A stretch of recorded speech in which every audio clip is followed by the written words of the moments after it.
Konflik perebutan harta Gana Gini Ortu Nagita Slavina berlanjut, Gideon Tengker singgung hotel. Konflik perebutan harta Gana Gini orang tua Nagita Slavina, Gideon Tengker singgung soal hotel di Bali, tak puas dengan Rita Amelia.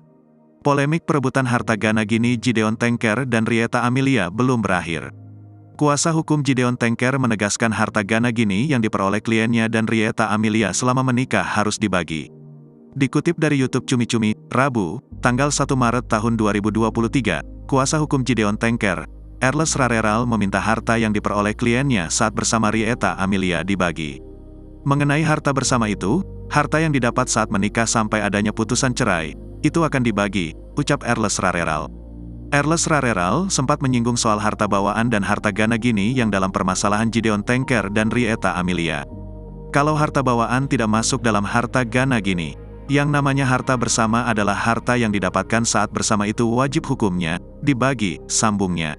Menurut penelusuran yang dilakukan oleh timnya, Erles Rareral mendapati ketidaksesuaian ucapan dari Ibunda Nagita Slavina tersebut. Jadi selama penelusuran tim kami itu ada beberapa yang kami sudah dapat, lewat tim kami dan di sini ada ketidaksesuaian ucapan Tante Rieta, jelasnya. Erles Rareral menuturkan, Rieta Amelia sempat mengatakan pada mantan suaminya bahwa salah satu hotel di Bali miliknya sudah dihibahkan. Itu poin sehingga Om Gideon tinggalkan dan langsung pulang ke Bogor. Itu pengakuan Om Gideon kepada saya sebanyak 5 kali baik di kantor ataupun di Jakarta Pusat, tegasnya. Erles Rareral menyebut, gitaris 68 tahun itu tidak puas dengan keputusan mantan istrinya menghibahkan hotel tersebut.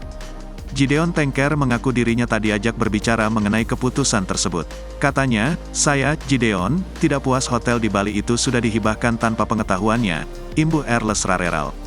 Tak hanya hotel di Bali, Erles Rareral menjelaskan Gideon Tengker juga mempermasalahkan sejumlah aset seperti apartemen dan rumah.